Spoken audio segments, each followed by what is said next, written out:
Muy buenos días, mis hermanos. En esta clase vamos a seguir con nuestro estudio de la historia de la teología bíblica. En la clase anterior vimos la iglesia primitiva y hasta la Reforma y con Lutero y Calvino.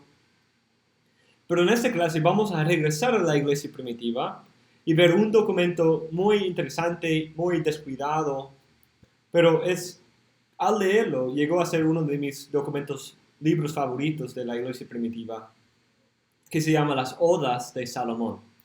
Las Odas de Salomón. Y son una colección de 42 odas o himnos, oda siendo otro nombre de himno. Y hace el siglo XIX solo sabíamos de su existencia desde una cita de Lactancio, cuando él cita la Oda 19, algunos escritos que unen los salmos de Salomón, Salomón y las odas de Salomón. Entonces hay los salmos de Salomón y las odas de Salomón que son distintos, pero en mucho tiempo se unieron como dos libros juntos. Y se encuentran en varias listas de los libros apócrifos. Por esa razón, normalmente se ponen en las listas de los libros apócrifos del Antiguo Testamento. Sin embargo, debido a su contenido, claro, como su contenido indica que claramente era una composición cristiana, en un contexto cristiano donde había mucha influencia judía. Es muy probable que fue escrito en siriaco alrededor del año 100 después de Cristo. Entonces, ese es un documento muy primitivo, muy antiguo y muy cerca de los apóstoles. De su fecha podemos ponerlo cerca del tiempo de la Didaqué o la epístola de Clemente. Tenemos hoy dos manuscritos siriacos que tienen la última parte de este documento. Tenemos algunos manuscritos griegos, latinos y un cóptico que preservan otros textos. Unas de las odas, unas de las odas fueron adoptadas para ser usadas en un himnario gnóstico, lo cual es un poco desafortunado. Y en 1909, un erudito J. Rendell Harris encontró un manuscrito entre otros libros que él tenía en su oficina y todavía no tenemos existente Oda 2 y quizás partes de la primera. Entonces no tenemos ese documento completo, pero entre los manuscritos que tenemos casi todas las odas excepto número 2. Algunos han afirmado que es un producto gnóstico debido al uso de las canciones por los gnósticos para difundir su teología y un énfasis en el conocimiento del uso de la idea de logos. Sin embargo, es claramente cristiano. Afirma la creación por Dios el Padre, afirma la encarnación y el nacimiento virginal, afirma la salvación por gracia y tiene una idea anti-nicena, no anti, como antes de Nicea, de la Trinidad. Y como las tres personas son activas en la creación y aún más en la planificación y realización de la redención de los elegidos. El autor incorpora mucho lenguaje profético y cree que está viviendo en la realización de las glorias escatológicas profetizadas en el Antiguo Testamento. Tiene un entendimiento de la conversión personal, pero al mismo tiempo una conciencia de la iglesia corporativa. Incorpora mucho lenguaje de los Salmos, Ezequiel y otros libros del Antiguo Testamento. La idea de intertextualidad es clave en el estudio de las odas de Salomón. Sin entender ese uso de la Biblia, no se puede entender correctamente las odas. Aunque casi nunca cita el texto como una cita con una fórmula, pero es en forma de alusión o otro tipo de intertextualidad, se encuentra en todas las odas una referencia a la Biblia. También hay relaciones con el Evangelio y epístolas de Juan, aunque hay una discusión sobre la relación que podría haber entre esos dos documentos. Ese libro incorpora varios pasajes claves del Antiguo Testamento y ciertas profecías y nos da un ejemplo de cómo los primeros cristianos interpretaban esos pasajes a la luz de su propia experiencia y la salvación y obra de Cristo. Vemos un entendimiento de la historia de la redención, lo cual para él, este autor, es un plan y obra trinitario. Vemos que Cristo recapitula la historia del mundo para retornar a su pueblo de su esclavitud al diablo y a su propio reino y el paraíso reestablecido. Vemos como Cristo en su obra está cumpliendo las promesas a los patriarcas y que la iglesia es el cumplimiento de las promesas de la inclusión de las naciones y ese templo escatológico que va a llenar toda la tierra, que vimos en Génesis y Ezequiel y varios otros pasajes que nosotros vamos a desarrollar en nuestra clase. Entonces, mis hermanos, vamos a empezar con nuestro estudio viendo varias citas de ese documento. En el apunte no hay mucho desarrollo, simplemente puse ahí las citas y vamos a desarrollarlos aquí en la clase. En primer lugar, vemos que en las odas hay un entendimiento de la historia de la redención. Hay una manera de trazar la línea de la redención desde su planificación hasta su cumplimiento. La salvación para él es el exceso, la abundancia, la sobreabundancia del amor y bondad de Dios que el Espíritu Santo entrega al mundo a través de la encarnación de Cristo. Para el odista, la salvación, la redención, es una obra trinitaria, planificada por Dios el Padre, entregada al mundo por el Espíritu Santo, lo cual es la misma encarnación de Cristo. En la Oda 19 dice lo siguiente, con una metáfora muy interesante. Lo dice así: se me ofreció una taza de leche y la bebí en la dulzura del deleite del Señor. El Hijo es la copa y el que fue ordenado es el Padre. Y el Espíritu Santo lo ordenó porque sus pechos estaban llenos y no le pareció bien que su leche se derramara en vano. El Espíritu Santo abrió su pecho y mezcló la leche de los dos pechos del Padre y dio la mezcla al mundo sin que éste lo supiera. Y los que la reciben están en la perfección de la mano derecha. El vientre de la Virgen lo cogió y recibió la concepción y dio a luz, y la Virgen se convirtió en una madre con muchas misericordias, y dio a luz a un hijo sin incurrir en dolor, porque no sucedió de vacío, y no había buscado una partera, pues la dio a luz, por decirlo así, a un hombre, por el testamento de Dios, y lo dio a luz abiertamente, y lo adquirió con gran poder, y lo amó en la salvación, y lo protegió con bondad, y lo mostró en majestad. Aleluya.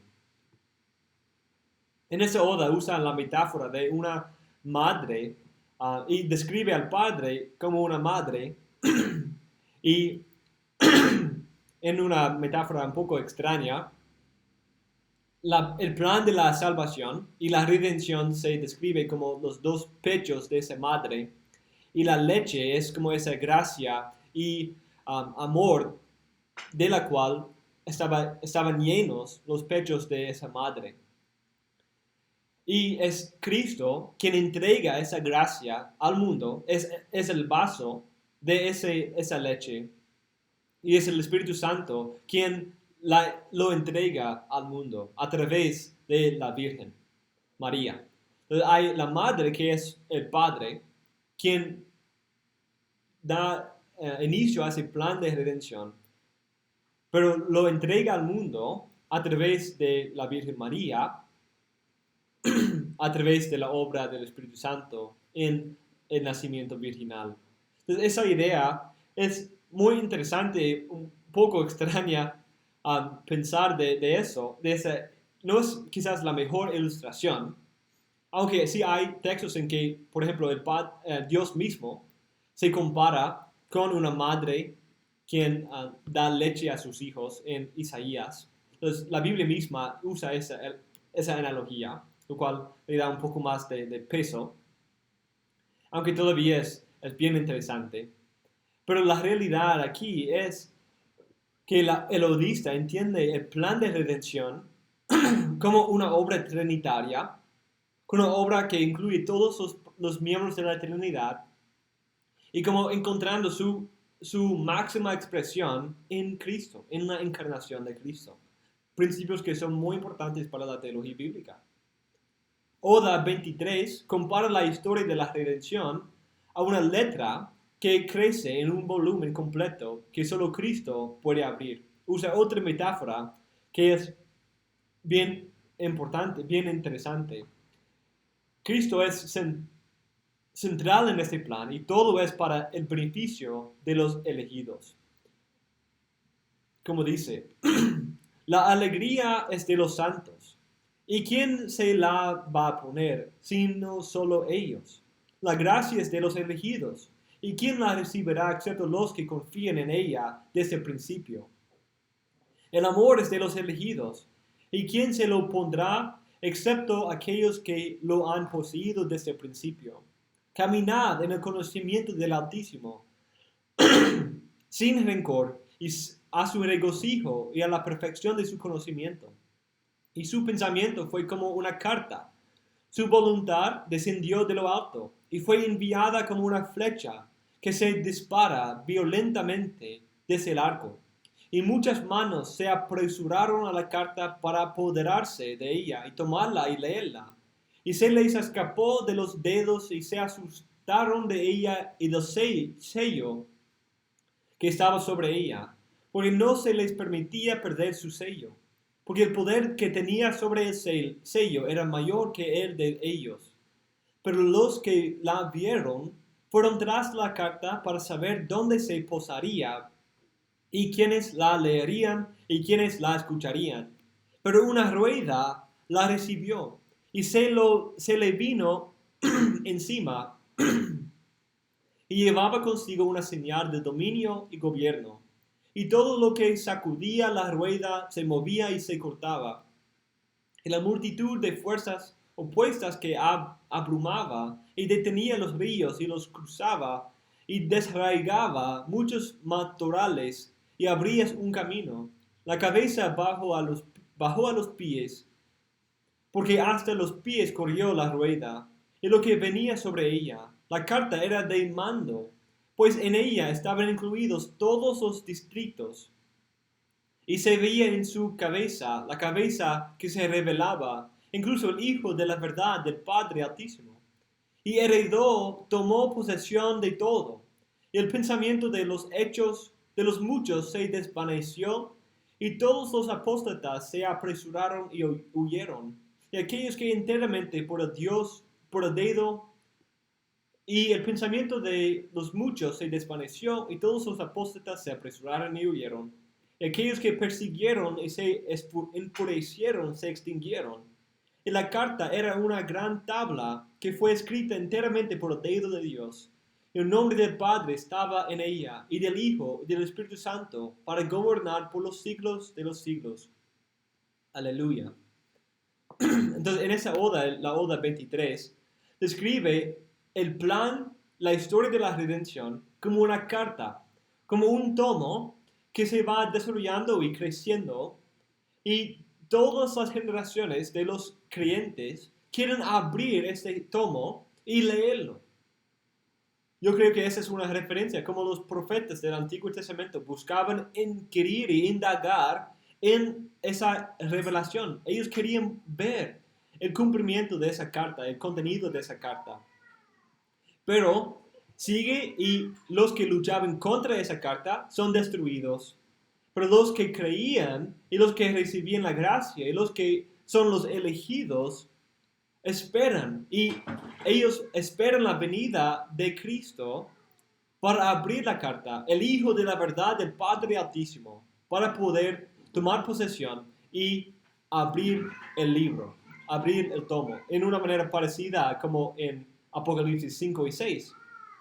Como hay ese gran rollo del decreto del plan de la redención que nadie puede abrir, pero el Hijo del Hombre, el Hijo de Dios, viene y Él es capaz de abrir los sellos y leer la carta.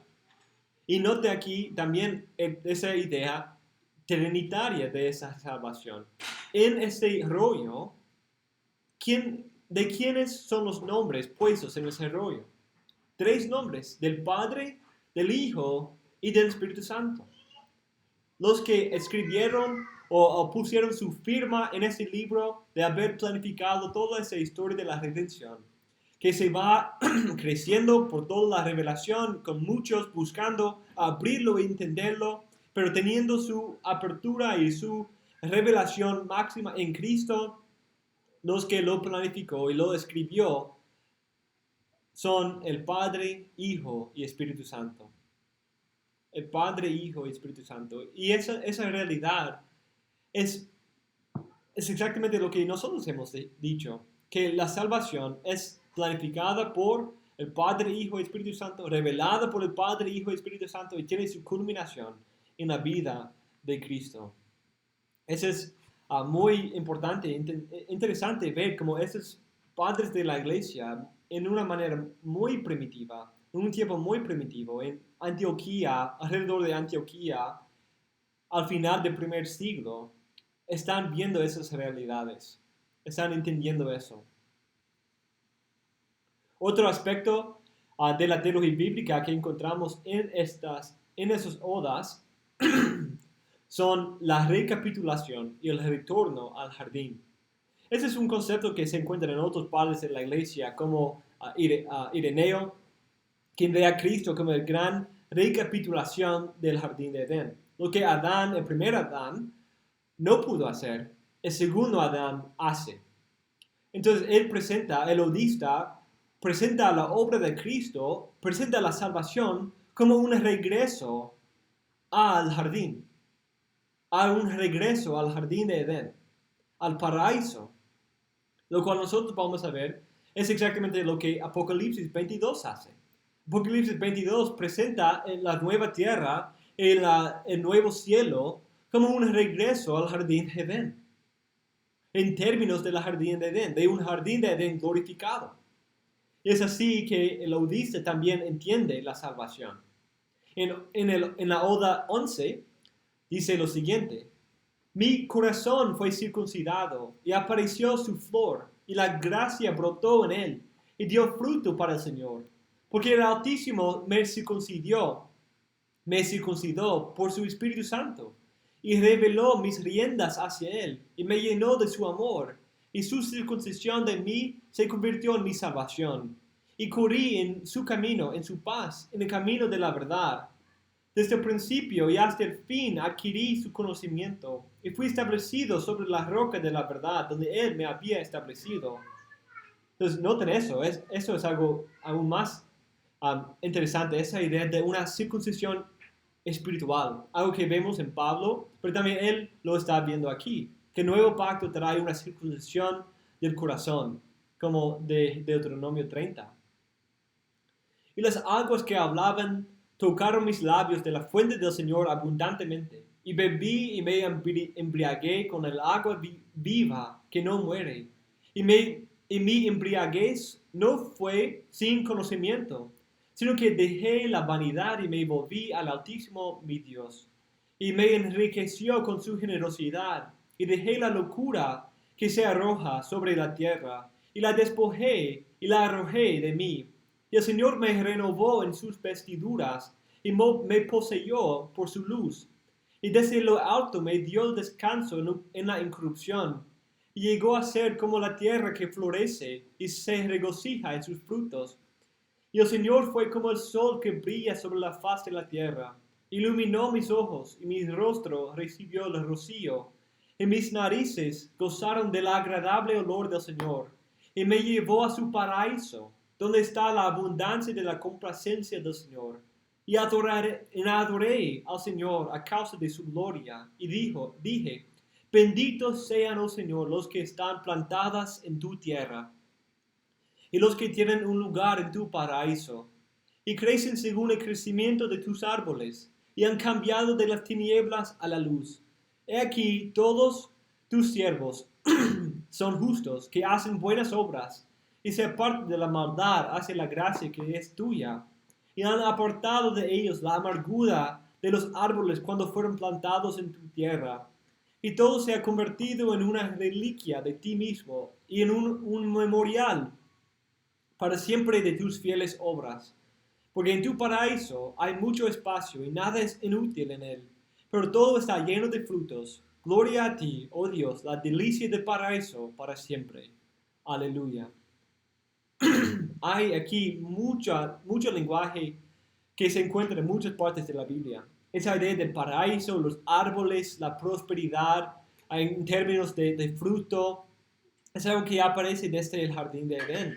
Y de hecho, su conversión se describe como un regreso al paraíso.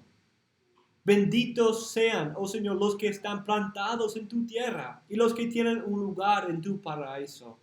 Esa es la meta, esa es la esperanza de los creyentes. Tienen lugar en el paraíso de Dios. Y note esa frase final: gloria a ti, oh Dios, la delicia del paraíso para siempre. Dios mismo, su presencia, tenerle a Él, es la delicia del paraíso para siempre.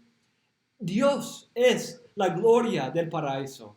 Dios y su presencia es la gloria, era la gloria del Edén y también es la gloria de la nueva tierra y nuevo cielo.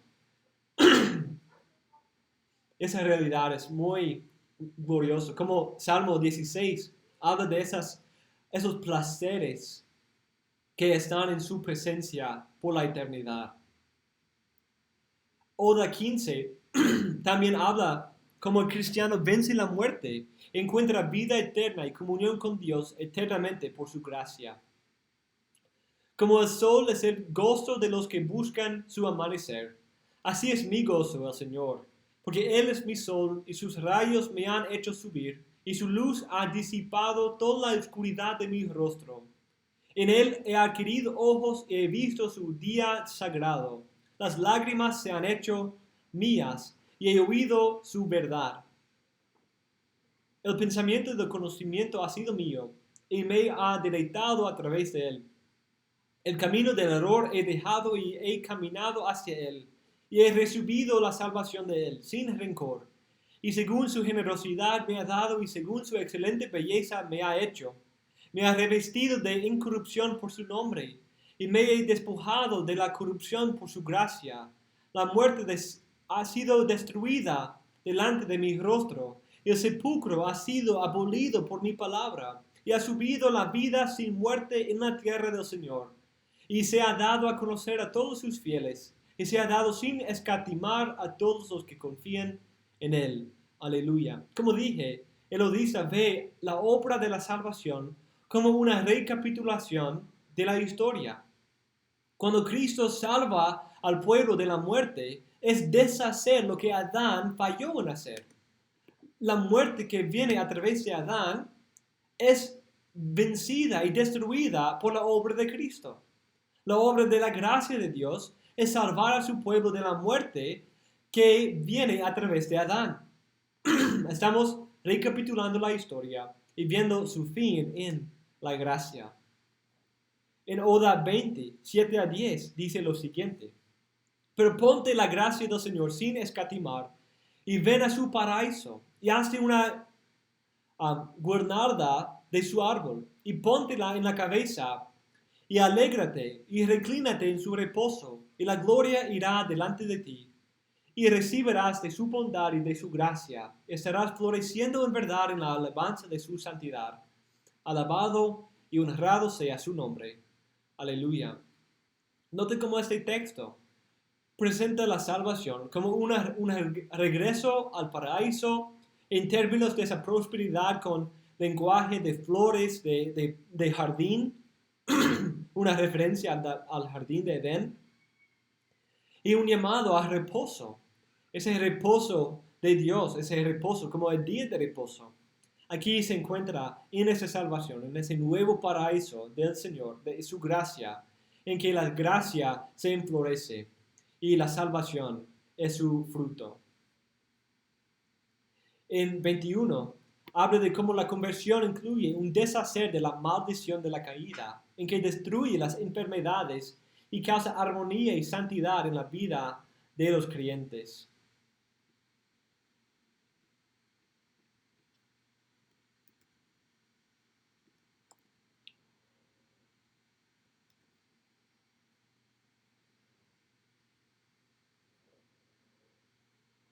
Un segundo.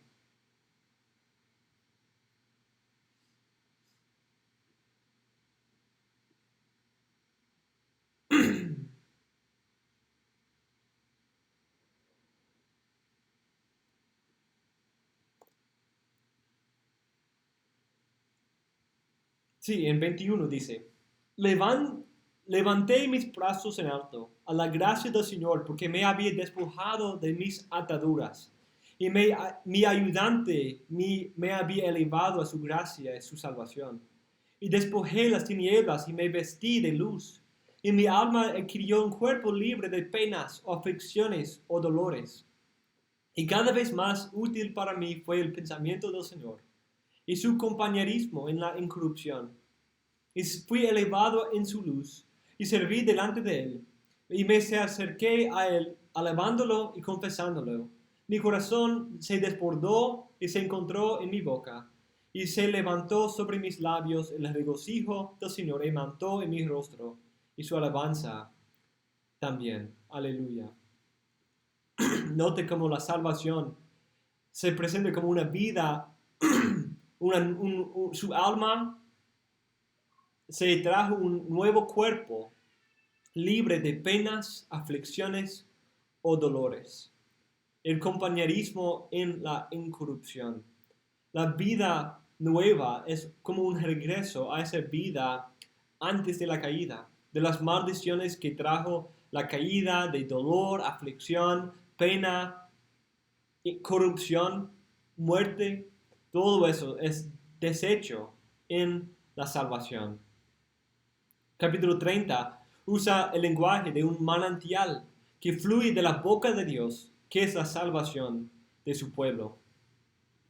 Llenad las aguas de la fuente viva del Señor, porque se os ha abierto, y venid todos los sedientos, y tomad la corriente, y descansad junto a la fuente del Señor, porque es hermosa y pura, y da descanso al alma.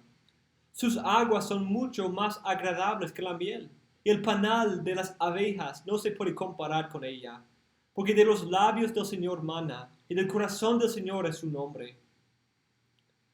Vino infinita e invisiblemente, y hasta que fue dada en medio de no la conocieron. Benditos sean los que han bebido de ella, y han hallado descanso en ella. Aleluya. Qué descripción tan gloriosa de la salvación.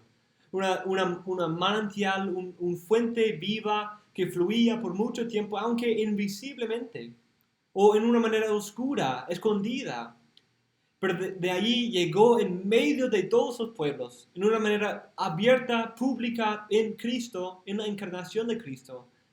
Y esa manantial, y hay una invitación a todos a venir y tomar de esa fuente, usando el lenguaje de Isaías, también de Zacarías 13, que habla de esa manantial que Dios ha abierto, y como la boca misma de Dios, su palabra, su verbo, es las aguas mismas de esa salvación, que sale de la sobreabundancia de su amor, bondad y gracia para con sus elegidos, que trae nueva vida, que trae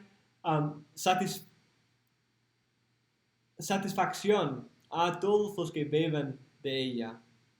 Qué descripción tan gloriosa de la salvación.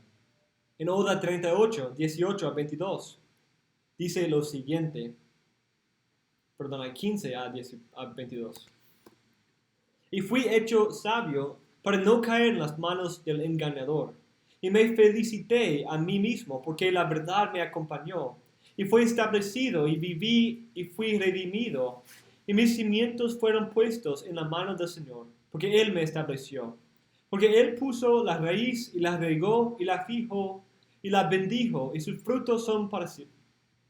Y se profundizó y brotó y se extendió y se ensanchó. Y solo el Señor fue glorificado en su plantación y en su cultivo, por su cuidado y por la bendición de sus labios, por la hermosa plantación de su mano derecha, y por el esplendor de su plantación, y por el pensamiento de su mente. Aleluya. El plan de la salvación aquí se presenta como el flor que Dios mismo plantea.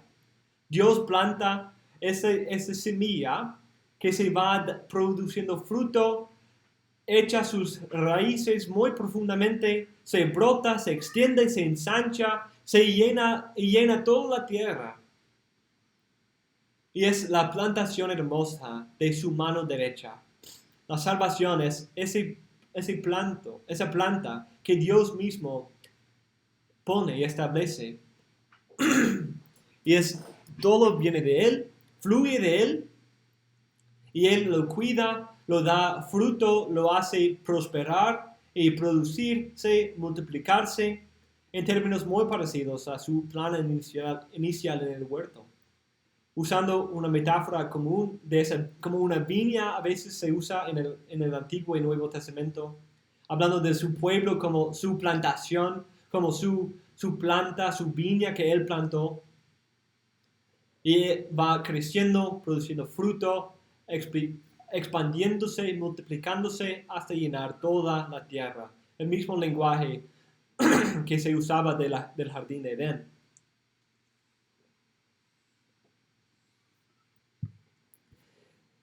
En otro aspecto de la teología bíblica, vamos a ver que un aspecto importante es como la iglesia es el nuevo templo.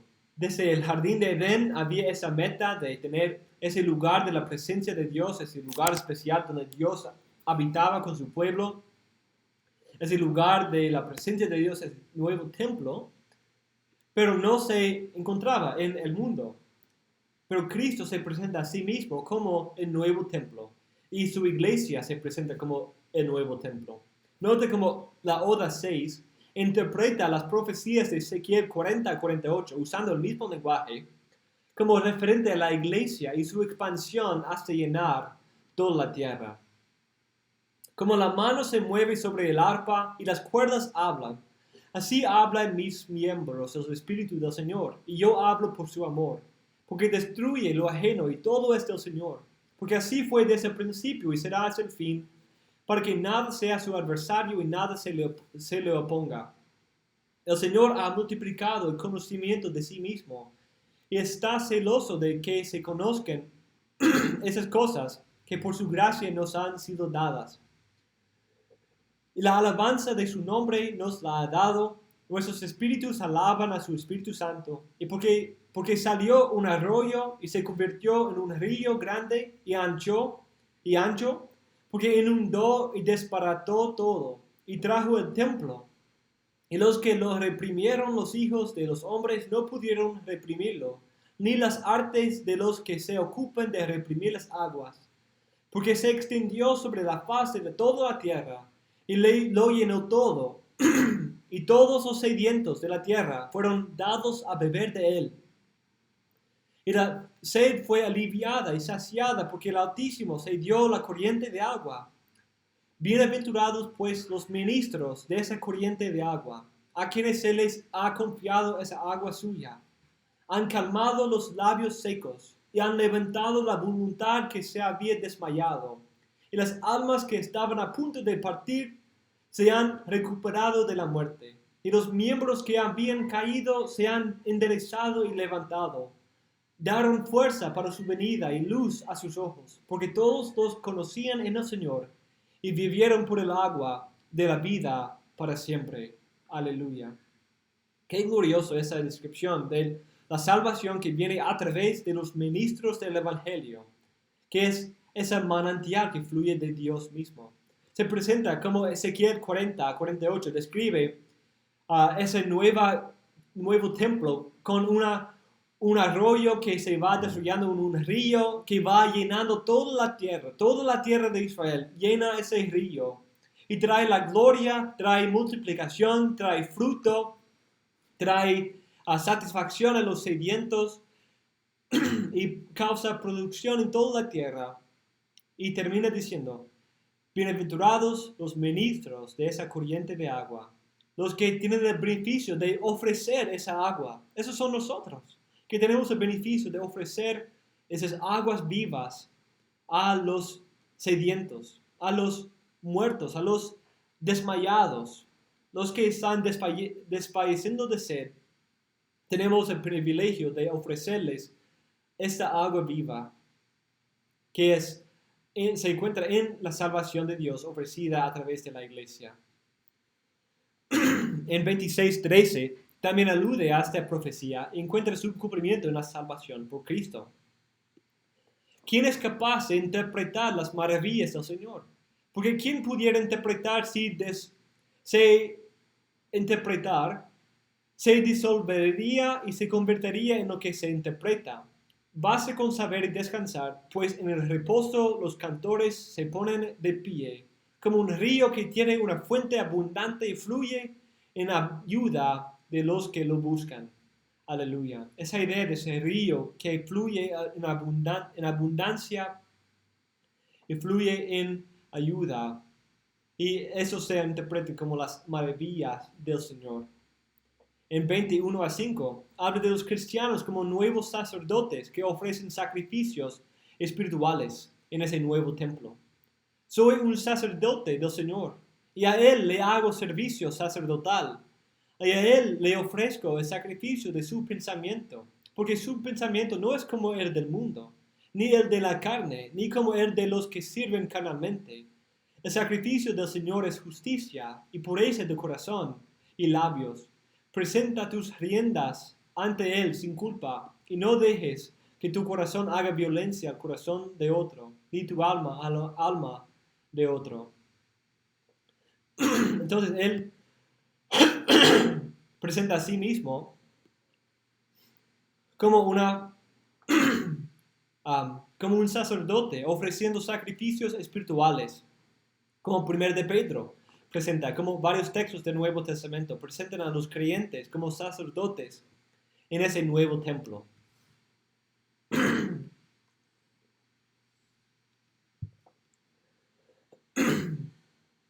Muchas veces la salvación es comparada a una corona puesta en la cabeza de los cristianos para poder reinar con Él quien venció la muerte. Eso nos lleva a otro punto bíblico teológico, que es el reino de Dios.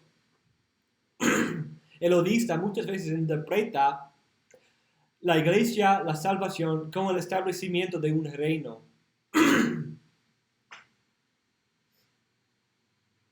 De hecho, Él nos llama a hacer una corona de su cruz. Él nos llama a tomar la corona o la cruz de Cristo y hacerla nuestra propia corona. Hacer una corona de la cruz de Cristo para reinar con Él en sufrimiento. Una figura muy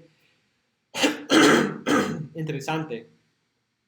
La inclusión de las naciones también se ve conectada como ese reino incluye un pueblo de todas las naciones. En 10:4 y adelante dice lo siguiente: yo fui fortalecido y hecho poderoso y tomé cautivo al mundo, y se convirtió para mí en la alabanza del Altísimo, de Dios mi Padre, y se reunieron los gentiles que estaban dispersos. Y yo no me contaminé por mi amor a ellos, porque me confesaron en las alturas, y las huellas de la luz se pusieron en su corazón, y caminaron en mi vida, y se salvaron y se convirtieron en mi pueblo, para siempre, jamás. Aleluya. Ese es, a veces en las odas, hay un cambio del narrador, del salmista, o el odista, y Cristo a veces hablando. Es Cristo mismo hablando. Y ese es uno de esos casos en que es Cristo hablando de su relación íntima con los gentiles, como Él no se contaminó por su amor a los gentiles, y que ellos se convirtieron, se salvaron, y se convirtieron en su pueblo, para ser su pueblo para siempre. De una manera muy gloriosa vemos esa realidad. En 22, él hace una referencia a Ezequiel 37 y Génesis 3:15. El que me bajó de lo alto, también me trajo de las regiones de abajo. Y el que recoge las cosas que están entre ellas, también es el que me derriba. El que dispersó a mis enemigos y a mis adversarios, el que me dio autoridad sobre las ataduras para que las desatara, el que derribó por mis manos el dragón de 7 cabezas, y me pusiste sobre sus raíces para que yo destruyera su descendencia. ¿De qué texto viene esa idea? El que derribó por mis manos al dragón de 7 cabezas, y me pusiste sobre sus raíces para que yo destruyera su descendencia. Tú estabas allí y me ayudaste. En todo lugar tu nombre fue un baluarte para mí. Tu mano derecha destruyó su malvado veneno, y tu mano allanó el camino a los que creen en ti, y los elegiste de las tumbas, y los separaste de los muertos. Tomaste huesos muertos y los cubriste con cuerpos. Ellos estaban inmóviles y les diste energía para la vida. Tu camino estaba libre de corrupción y tu rostro tú llevaste tu mundo a la corrupción, para que todo se disolviera y luego se renovara, para que el fundamento de todo fuera tu roca, y sobre ella edificase tu reino, que se convirtió en la morada de los santos. Aleluya. Wow. Wow. Su uso del Apocalipsis, de Génesis 3:15, de esa idea de la destrucción de ese dragón, ese serpiente con su veneno, como él trajo muerte a todos los seres humanos, pero a través de Cristo es derribado, es destruido, su pie es puesto sobre sus raíces para destruir su descendencia, su simiente.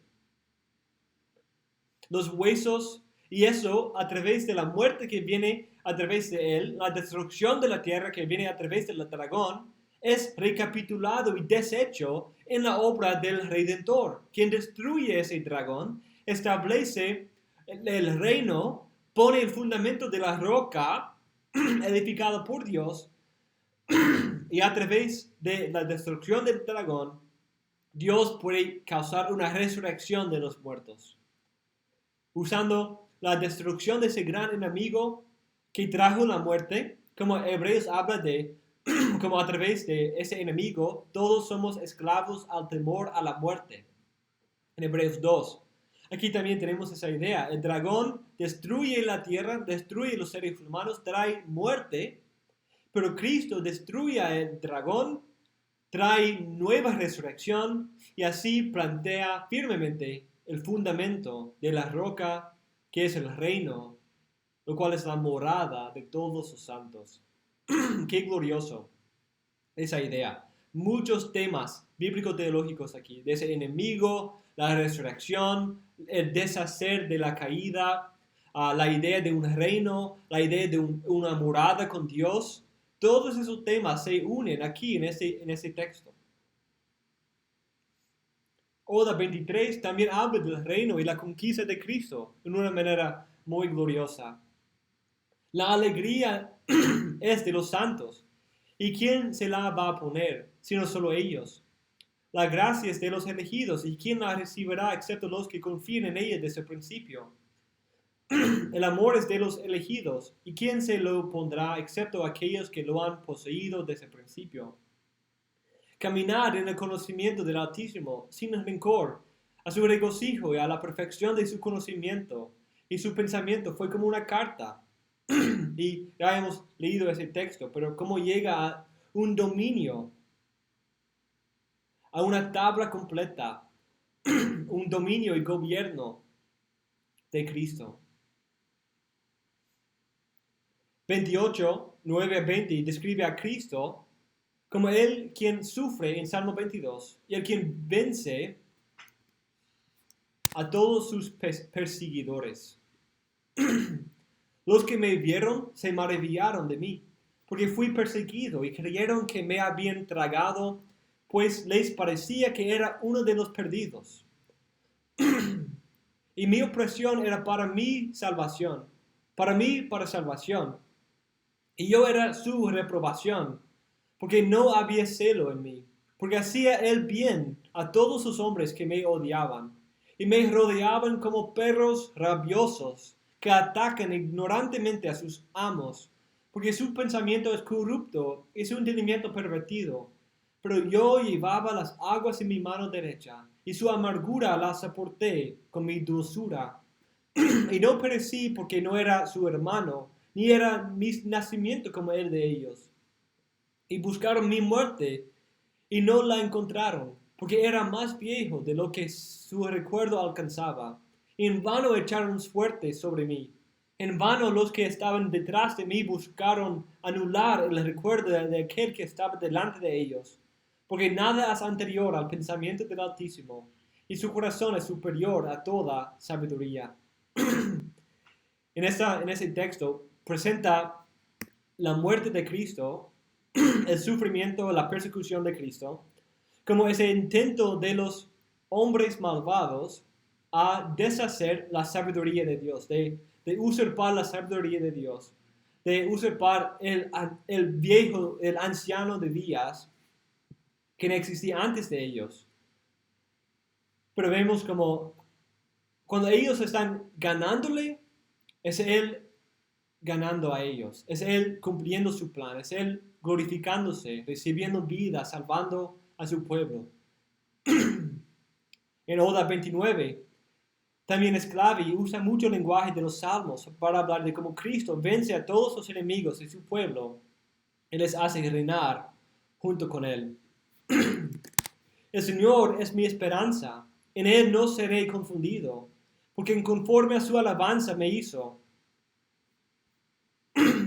y conforme a su bondad me dio, y conforme a su misericordia me exaltó, y conforme a su excelencia me puso en alto, y me sacó de las profundidades del Seol, y de la boca de la muerte me atrajo. Salmos 16.